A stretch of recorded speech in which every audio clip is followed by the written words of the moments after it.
I was like, where is he going?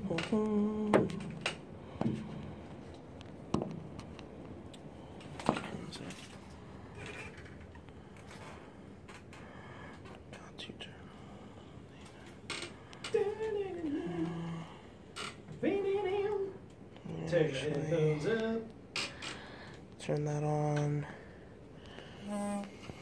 Turn that on mute. Actually, yeah. That's all right.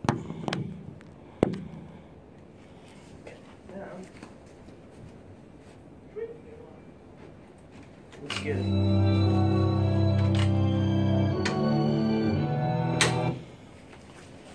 Ready? Yes, sir, Bob. All right, Bob. Here we go, Bob.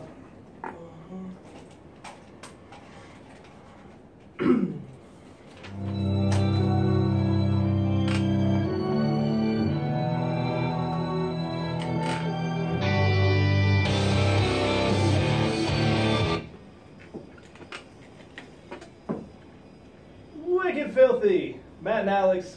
Matt Santoleri is here. He's sick. Look at that. That is dedication. I am.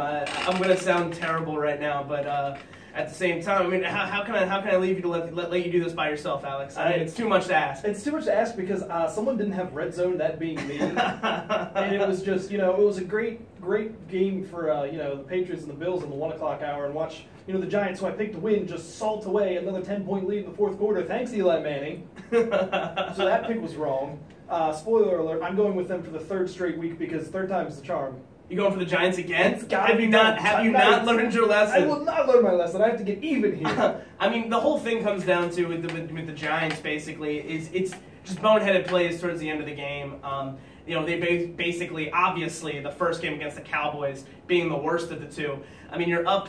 You have a chance to go up by 10 points, and for whatever reason, he tells Rashard Jennings not to score a touchdown. Which I'm sitting here and I'm thinking to myself, what sense does that make? It makes no sense. We talked about that last week. How idiotic that whole exchange of to tell somebody not to go up by 10 points with 2 minutes left in the game just didn't make any sense whatsoever. Right. It's not like you're tied and you're kicking salt in the clock to get the field goal. Exactly. But this week they're already up by 10. They have a chance to go up by even more. And in the red zone, Eli Manning rolls out, fumbles the ball because he doesn't have.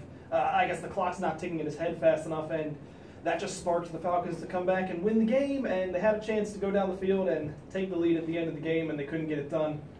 So, I mean, tough break for Eli and the Giants. I mean, I guess it's the one thing you can, if you are a Giants fan, hats off to you, Alex's girlfriend.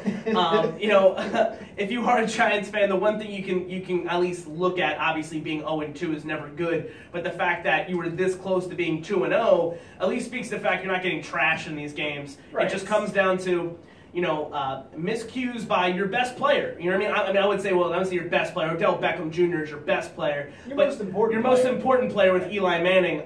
It comes down to just like brain farts is basically what I would kind of put it at. At the same time, though, I guess if there's any division in football to be 0-2 in right now, that would be the NFC least. We're back to being the worst division in football, I think, at least for now. I mean, whether or not you want to call it the worst division in football, or at least you want to just the most mediocre division in football. At least everybody is so close together.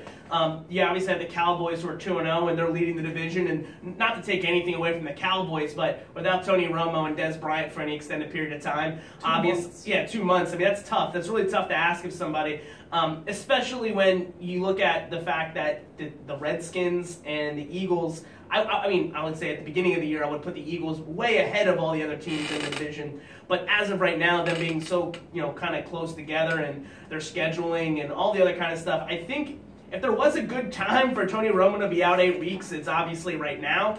But it's tough. It's tough to ask anything. You already start the year off without DeMarco Murray because he goes to the Eagles. There's your leading rusher for the year before. You lose Des Bryant. Des Bryant, at first it comes back. It might be a 4 to 6 week injury. Now it's getting pushed to 8 to 10. I mean, Julio Jones, who had a similar injury, is saying that he's going to be out for the year, right, based on his own experiences with that.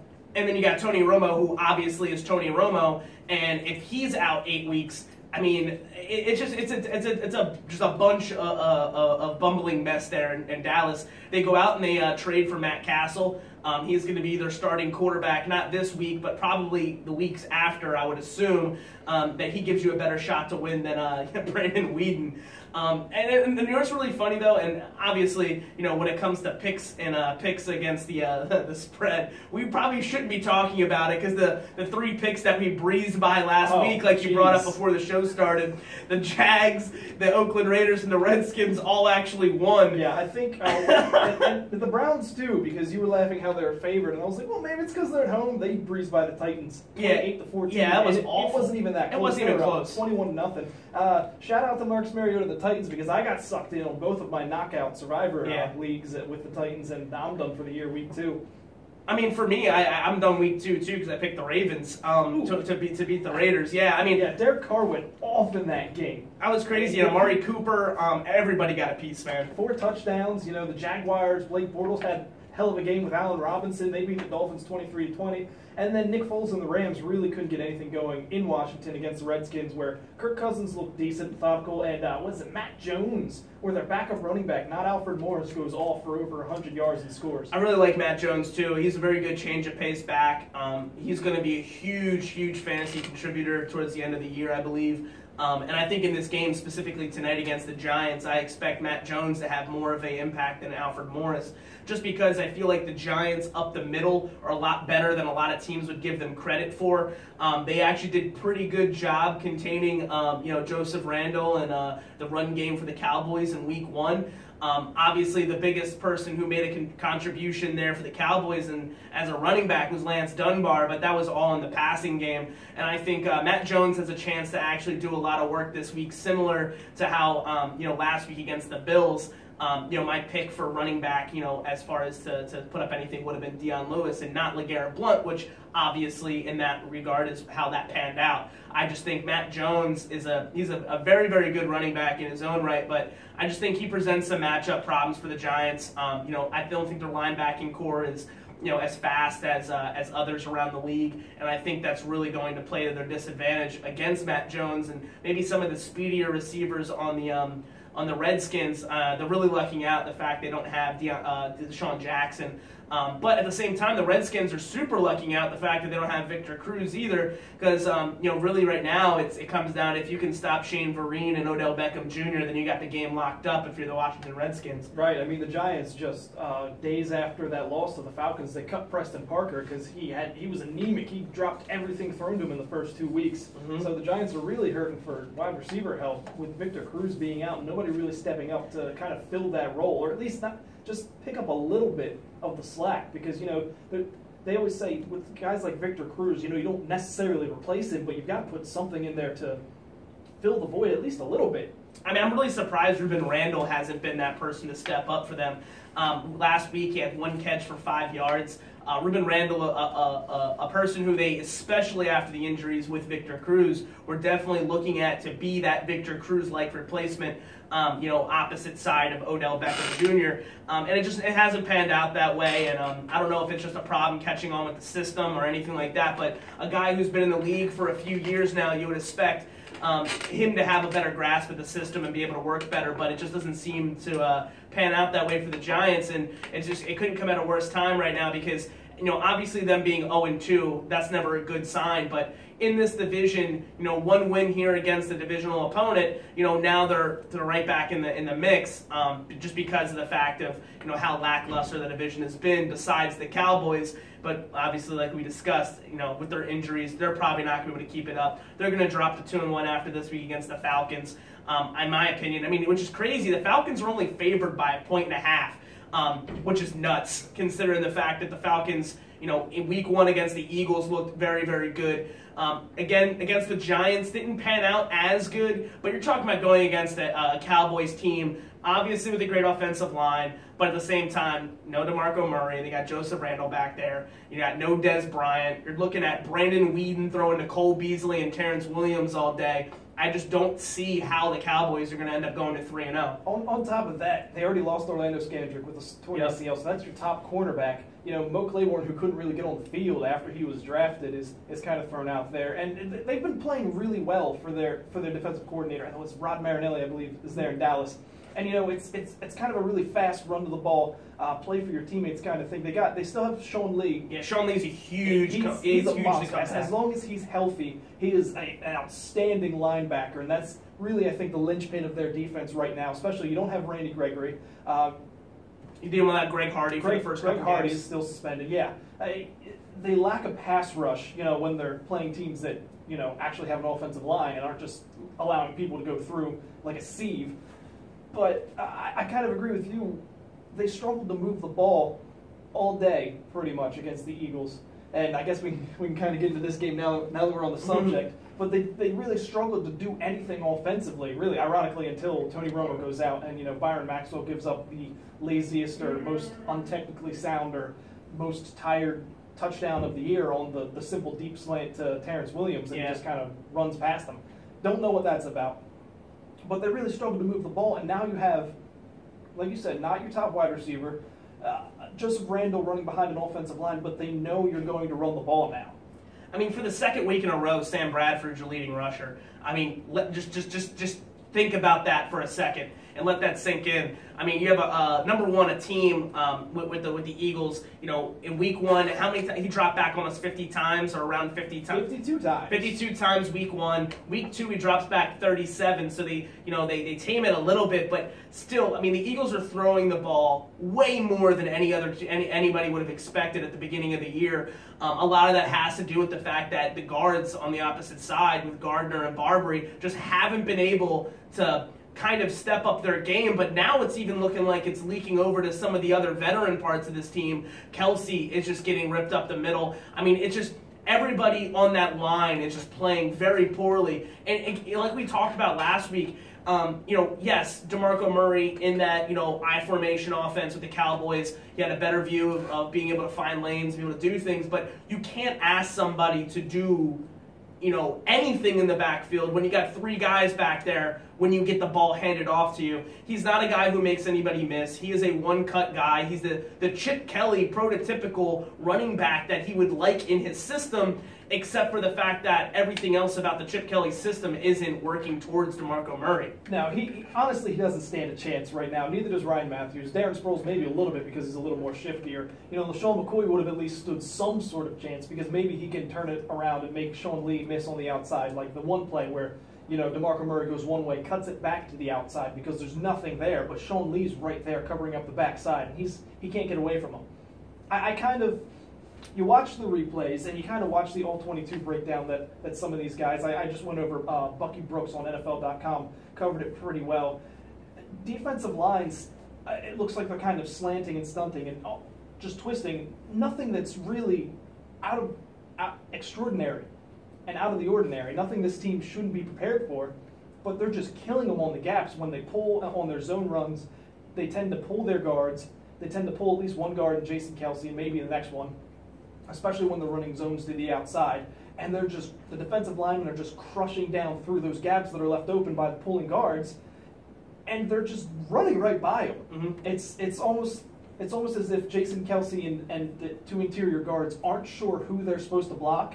And when they do know who they're supposed to block, they're just getting abused. They're whiffing, they're missing. Brett Selleck, who's supposed to be an outstanding tight end as a blocker, he's just getting annihilated. He had some absolutely awful missed blocks in that game. And on top of that, Jason Peters, your all-pro left tackle, he's getting destroyed as well. It's very out of sync. It's very incoherent. They can't seem to handle anything that's going on. And yeah, to an extent, it seems like the defense has been able to guess the tendency of where the runs are going and how it's going to be designed and how to attack it. I mean, and I guess, obviously, this is the 3rd year of a Chip Kelly ran offense in the NFL. The game tape on this offense, I mean, you have it everywhere. And to say that, you might know where things are going to be, almost 75% of the time in this offense might be fair. But at the same time, it all comes down to execution. And if you can't make simple blocks, if you can't, again, prevent 3 guys in the backfield before the ball's handed off, you just have no hope whatsoever. And it just doesn't seem like, one, that there's really nobody on this offense that's in sync. Sam Bradford, obviously you can't really give too much credit towards him because he hasn't really done anything spectacular to stand out. He does look scared back there a lot of the times, and maybe that is just because of the fact that he has been, oft injured, and he's afraid of taking that next hit. And once he starts to get hit, you can kind of see him get a little rattled, his cage get a little rattled a bit. But at the same time, he shouldn't be taking the kind of hits he's taking. He shouldn't have to feel that kind of pressure. You're playing against a Cowboys team, like you said, without Greg Hardy, without Randy Gregory, without these other guys on the D-line who are causing all this havoc on this team, and it just doesn't bode well because, further down the year when these, especially divisional games, are going to mean a whole lot more than they do right now, week 2. If you can't stop this and you can't get a little bit of offense going, I mean, it's tough to be able to win a game without being able to pick up first downs. You can't do it. You can't keep and the credit to the defense played very, very well for majority of the game. It was just, obviously, like you said, that Byron Maxwell caught napping play that really kind of put the game out of reach. But it kind of comes down to, this Chip Kelly offense, we all kind of thought, going into the year, it was the defense. If the defense can stop the other team from putting up 30 points, then this offense has no problem putting up 30 points. But as we're seeing, that definitely was a little bit of an overreach to think that this offense could run that smoothly. They have problems picking up 10 points at this point. Right. And on Sam Bradford, he does look a bit skittish. I can understand a little bit why this early in the season, the way everything is going, the hits he's taking, why he would get a little skittish after getting hit. You got to hope that turns around. You got to hope he gets confident in his legs and the rest of his body. The more he takes hits, the more he gets up and realizes, okay, I'm still good, I'm okay, let's go out there. The problem with him, though, is, lump that Atlanta game in, he's been really, really erratic. And I don't know if it's because he's out of sync with his wide receivers. I mean, it looks like he's some days some routes he's throwing, it looks like they ran a different route. You don't know whose fault that is at that point. It's up to them to figure it out. That Sean Lee interception was the worst read in the world. It brought me back to Nick Foles when he was really, really struggling last year. It brought me back to Kevin Cobb when he got picked off by Ed Reed, who baited him into throwing it. And there was an all-22 look at that, and Josh at the top of Sam Bradford's drop, Josh Huff is wide open, albeit on the 2 or 3 yard line, right before the goal line, but he's still wide open. But he kind of zones in on Zach Ertz, who's covered all the way by Sean Lee, tremendous outside linebacker, like we mentioned. And, his reasoning for throwing that ball was, well, he had his back turned. I figured I could try to fit it in there. But I don't care if the guy's got his back turned. If he's covering the guy, don't make the throw. Right. You got Josh Huff wide open underneath.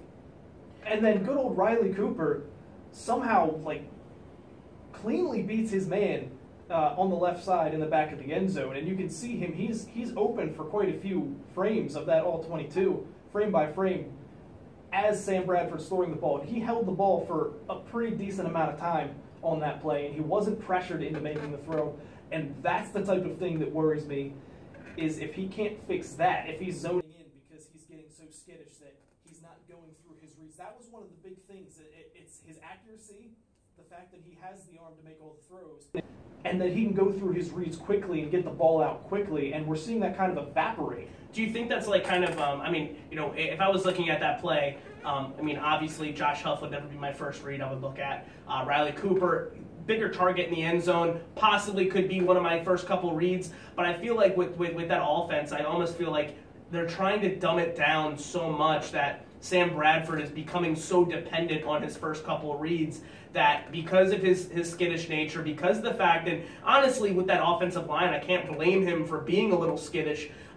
I think he's really, really, really worried about getting the ball out so quickly that he's not progressing through his reads, that he's really kind of just going, if it's there, it's there, and if it's not, then, I got to get it out. I feel like almost a little bad for the guy, like I said, in certain aspects, because, it's hard to ask a quarterback to do his job when he doesn't get a lot of time in the pocket. If the thing is breaking down constantly on him, it's hard to kind of ask him to do much more than that. It almost, obviously on a way different scale, and not comparing him to Blaine Gabbert, but when Blaine Gabbert was there in Jacksonville, later on in his career, as we saw no improvement or no, growth in his game, I think a lot of that was stunted because of the fact that he played with such a poor offensive line for the first portion of his career, that he was almost so used to not having time, that he was so quickly trying to get rid of the ball that instead of progressing through his reads, instead of trying to make something out of nothing sometimes,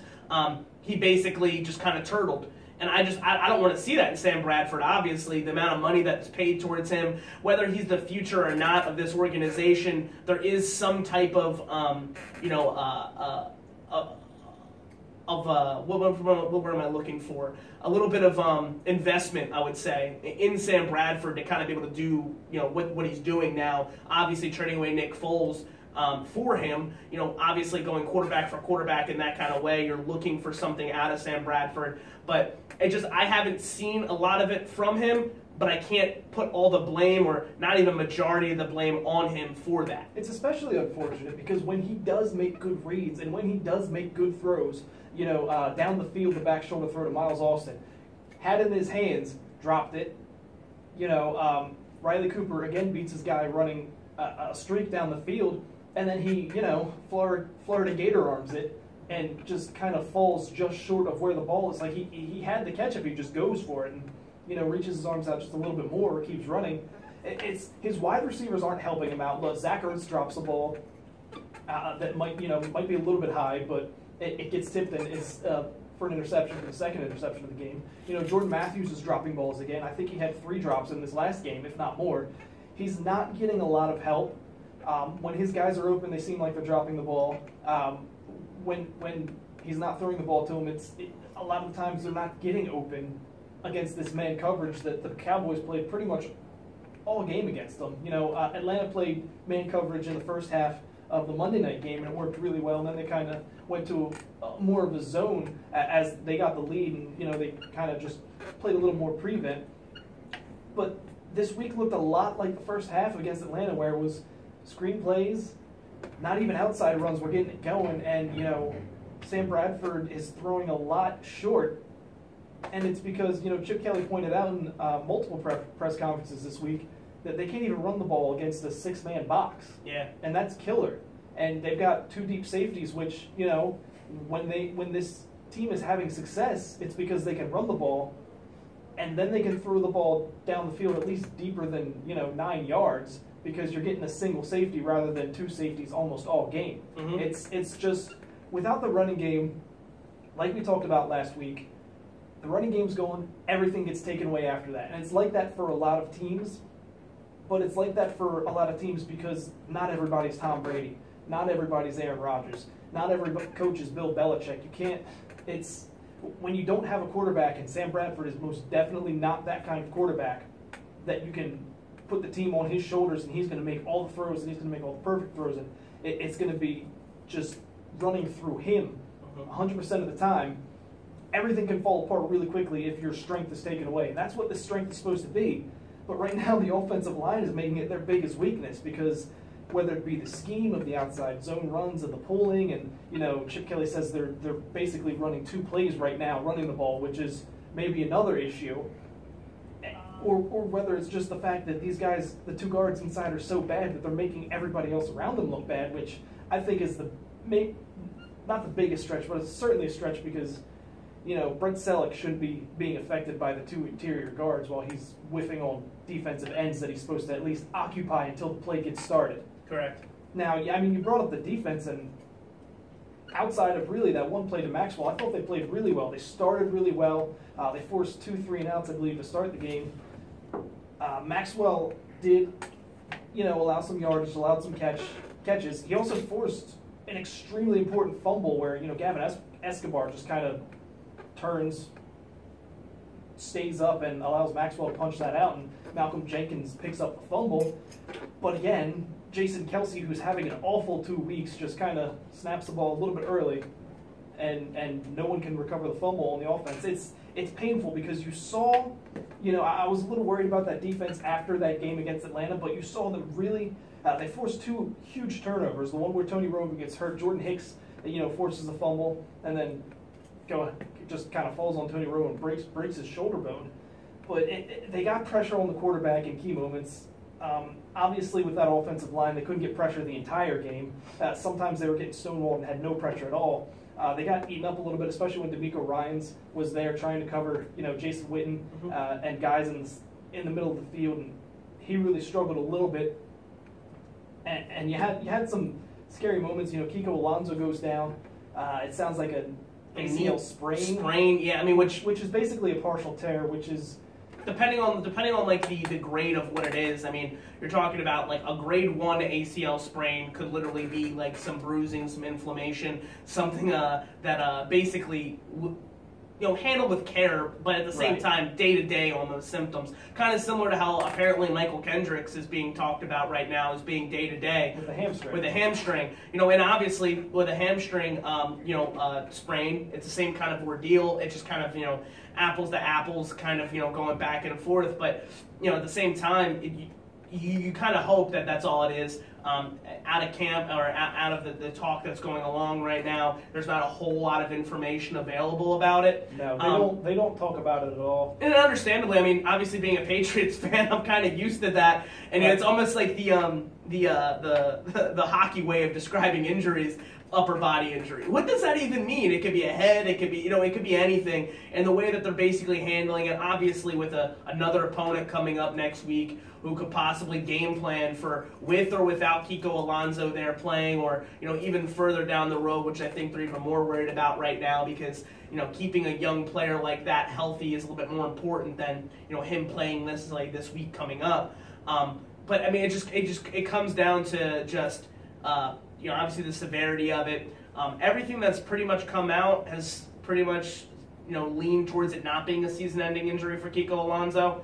But when you have a guy coming off of an ACL tear and coming off of major knee surgery, anything dealing with the knee is pause. It makes you basically, obviously hope that there's nothing major done to it. And that's the two reports that I read basically said the same thing, that it's grade 2, that it's more sprained and maybe a little bit partially torn, not completely, that would require surgery as normal as a full ACL tear where it's just completely gone, snapped in two.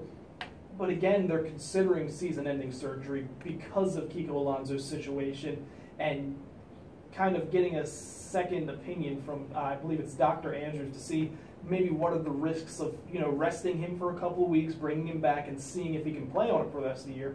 Because obviously, the worst case scenario is bringing him back in 2 to 3 weeks, having him play even for, a couple of weeks, and then tearing it completely again. Right. Back-to-back ACL tears in the same knee don't generally go well. Mm-hmm. And it's ironic that I say that now, considering the quarterback of the Philadelphia Eagles is coming off back-to-back ACL tears in the same knee. I mean, and the whole thing was, I know we talked about this before the season started, around the same time that Nick Foles was traded for Sam Bradford, and the whole LaShawn McCoy for Kiko Alonso deal, and Chip Kelly's infatuation with people coming off of ACL injury. The one big thing is, and what everybody kind of says, and if you talk to doctors, you talk to people that know anything about what it takes to go through ACL surgery or anything like that, it's that it's supposed to heal stronger and that it's not supposed to have the same type of issues.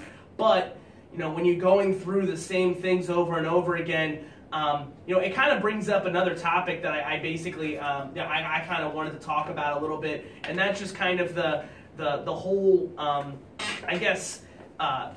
the way that sometimes people can be looked at as being often injured. I mean, is there such thing as an injury-prone player, or is it just, kind of bad luck? I mean, like you look at like Wes Welker, for instance, he's dealt with a whole lot of concussion problems, but is that just bad luck because of the position he plays and the kind of shots he takes? Or is that just because, Wes Welker in his state, or, going throughout, his time being an NFL, wide receiver, if he was just a little bit more fragile, a little bit more brittle? I mean, Danny Amendola, another player who has kind of gone through these nagging injuries, over and over and over again. Obviously, he's healthy right now, which is great. But even going back to like the first year he played with the Patriots and he was dealing with that groin injury, it just kind of seemed like, some players just always got something wrong with them. I mean, how do you feel about that, Alex? Do you feel like it's just bad luck, or do you feel like there's actually something to somebody being injury prone? I would think that there's kind of something to it. Like you brought up Wes Welker and the whole thing with the concussions. The problem with concussions is they're definitely related when you have multiple ones. I mean, you get one, you're more susceptible to another one than had you not gotten a concussion in the first place. So with something like Wes Welker, it's probably, a product of where he plays and the kind of shots that you're going to be taking, especially when you're that small of a guy and you're catching that many balls in a season. But like I said, once you get one, and then you get another, and then you get another, those will pile up and snowball on you.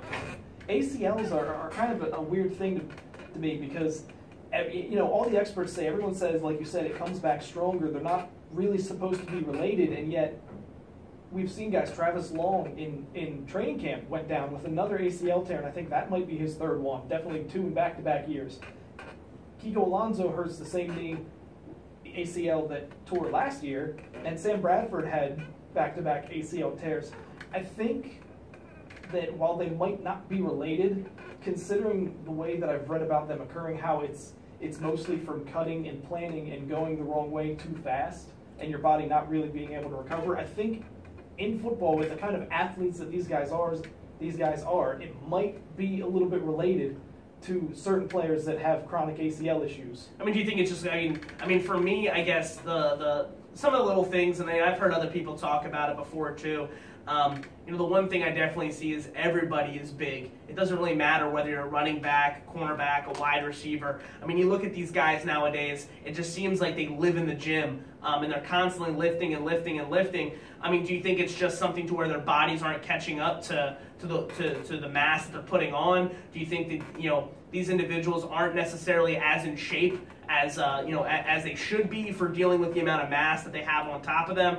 I just remember, when I was in high school and I played high school football and stuff like that, we didn't start lifting inside the weight room until after, all of our conditioning and everything that had to go through when it came to being in shape, period. I feel like nowadays, especially people who are dealing with injuries, like if you've got a torn ACL or you got something wrong with you, another part of your body, sometimes in order to kind of make up for the fact that maybe they can't be as active on their feet, they start lifting a little bit more. They'll bench and they'll do other stuff to kind of make up for the lost time they have on the field dealing with these injuries. And I almost feel like these people are just, the bodies are just not necessarily meant to go as fast as they are now and being as big as they are now. Obviously, you get the talk of, PEDs and everything else that comes along with that. But, obviously I'm not going to sit here and think that, Sam Bradford, his scrawny little butt, is on PEDs. I mean, the dude barely fits into his shoulder pads. His sleeves look like he's wearing his brother's jersey. Exactly. So, I mean, I don't necessarily think that it's,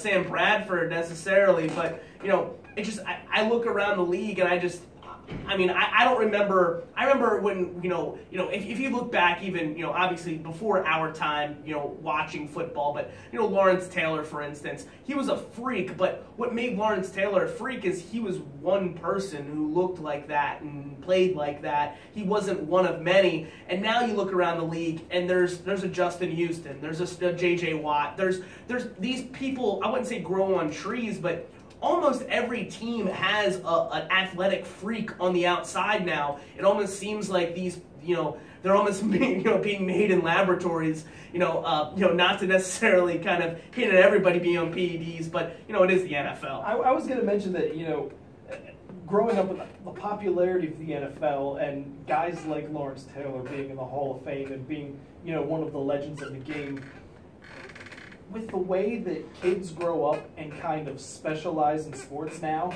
and it's almost like nobody, unless they're super athletic and have no social life or don't want one, nobody really plays all sports anymore. It's you play this sport, and when it's the off season, you're going to focus on this sport, and kids are kind of being trained and brought up and molded for these things. So you get J.J. Watts and you get Justin Houstons that are kind of being, I guess, manufactured without the help of PEDs, but it's almost like they're bred just to be these super huge NFL players, and I do agree that... And you can even see it kind of with the snaps. I feel like these players are getting less and less snaps than they ever have, too. I feel like, I mean, obviously some of it has to deal with the league trying to take some kind of precautionary measures with the way that they handle players. But, you know, I'm not sitting here thinking that we're going to go back to the days of Iron Men when people were on the field, you know, for offense, defense, and special teams. The game was way too fast for somebody to be able to do all that kind of stuff. But it just kind of seems to me that, like, you got these players who they're supposed to be in their prime, absolute prime, you know, physique and physical condition, and they're almost on pitch counts. And it just doesn't necessarily, you know, relate back to them being the you know, the difference makers that they could be if they were on the field more than they are now. Yeah, and I go back to your point of these players being too strong and too fast. I absolutely think that has something to do with it, especially, you know, the ACL thing that got us started on this. From what I understand and what I've read, it's, like I said before, it's from cutting and planning and moving your knee in a way that's not supposed to go too quickly. Like you're making the wrong kind of turn and you're going way too fast, and it just shreds itself apart. And, you know, too strong and too fast, a good example of that, you think of the injury that basically ended Bo Jackson's career. It was just a simple tackle on the leg, but he was basically so strong and so fast that the momentum of his speed and everything in his body kind of pulled his hip, I guess, out of that spot. And when it popped itself back in, he cut off like a severe artery. I mean, a lot of people saw it and they were like, "Yeah, that's a hip pointer injury. He'll be all right." Exactly. It didn't seem like that much, and it's just a weird circumstance of that happening. And you know, people commented if you've seen the 30 for 30 on Bo Jackson, a lot of people commented that, you know, it's just a simple tackle. If he wasn't so strong and fast, maybe that doesn't happen to him. But so you think it's kind of circumstantial to the fact that, you know, the re-injuring process might be just due to the fact that the people who kind of are getting re-injured, you're saying like the cuts and things of that nature, is just the way that they handle themselves and play the game? Tear your ACL makes you more susceptible to another one. You know, the thing with Sam Bradford, he gets hit going out of bounds, and then he kind of gets hit after he lets go of the ball in the pocket. They were kind of weird circumstances. I kind of liken that to Tom Brady getting, you know, a helmet directly to the knee and having it go, you know, inward the wrong way and tearing his ACL that way. But if you see a guy that tears his ACL that's, you know, cutting and covering and doing all kinds of things all over the field, then yeah, that might kind of lend itself to it if you're not really, I guess it's kind of, I would imagine it's a hard thing to be aware of how you're cutting and how you're moving, because you're doing what feels natural and you're trying to read and react and, you know, preemptively react to things that are going on in a game that seems like it's 100 miles an hour when you're down there. And I guess if you kind of fall into the habit of doing something, and in certain situations it might put you in a bad spot concerning your knees and things like that, then yeah, I can see how that might kind of be a reoccurring thing. It's just, I think ACLs to me are one of those things that you're never really going to be able to pin down. Like concussions, we've kind of got a handle on it because it's a head thing. You get smacked in the head and you look a certain way, it's over. But we've seen ACLs torn in all kinds of ways. Right. I mean, it almost doesn't make sense. Jordy Nelson catches the ball. Contact, non-contact. There's a lot of different ways that it can happen. It seems like it's the most devastating, and I guess we'll kind of see with Adrian Peterson. We'll see if something else happens to him. And, you know, obviously being a running back, I feel like the cut, the contact. I mean, you kind of have everything kind of thrown at you in that position, which is why it's pretty much the the shortest life expectancy position in the NFL. But I guess we'll see if he ends up re-injuring that knee. I think we'll maybe have a better idea. I mean, just look at all the guys that have torn their ACLs while celebrating. Right. Stephen Tulloch, was it last year or 2 years ago, tears his ACL celebrating a sack. He just did a dance and a player just last week on Notre Dame did the same exact thing. I mean, it is kind of it's absolutely insane when you think about that. It almost makes no sense, and I mean, that's kind of why I gravitate to the too strong, too fast thing, because then you kind of can get a handle on it and understand. It's almost like it's the one thing that they can't strengthen, while everything around it is so much stronger and muscular and just better overall, and then your ACL just can't handle it. And that's really the only way that I've come to think of it, because otherwise it's just luck of the draw almost, and bad luck, like you were saying. I guess turning over, we talked a little bit about the Eagles game and the Cowboys. Turning over to the Patriots game against the Bills. The Patriots, they go up there, in Buffalo, and they handle business pretty much the entire game. Now Buffalo, makes it close towards the end, but the score is definitely not reflective of how close the game was. Tom Brady, for the second week in a row, absolutely goes off. I mean, another 3 touchdown passes for him, 466 yards, which is a career high for Tom Brady in a single game. Him rolling your eyes, rolling your head around. This is and against the Rex Ryan defense now. This is something that I don't remember. I can't give credit to the article. I think it was on NFL.com. Just reading about sleepers in fantasy, and in the intro paragraph, they brought up the 2007 Patriots and the whole thing with the Spygate and how that team just went ballistic the entire year. Scorched earth and all. It was ridiculous. Record set, Randy Moss catches 25 touchdowns, Tom Brady throws for 50, beating Peyton Manning's record at the time. Dan Marino's record at the time, and then Peyton Manning beats Dan Marino and Tom Brady's record the couple years afterwards, I believe. No, I think it was...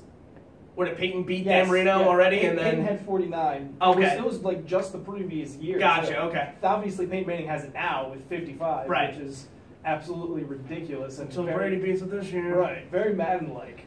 But it's just the way that offense is just...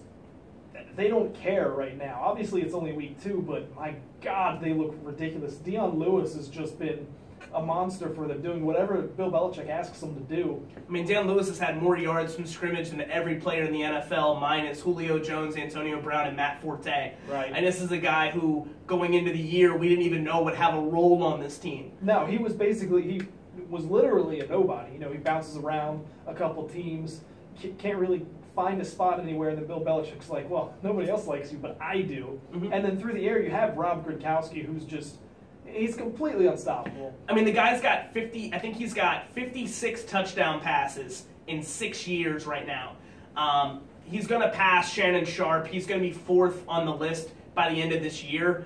And you're looking at the people who are in front of him, obviously Tony Gonzalez, Antonio Gates. There's another one that I'm missing right now, as well as a tight end who has a lot of touchdown catches, who would be in the 3rd spot. But all of them have over 100 games. Is it Kellen Winslow?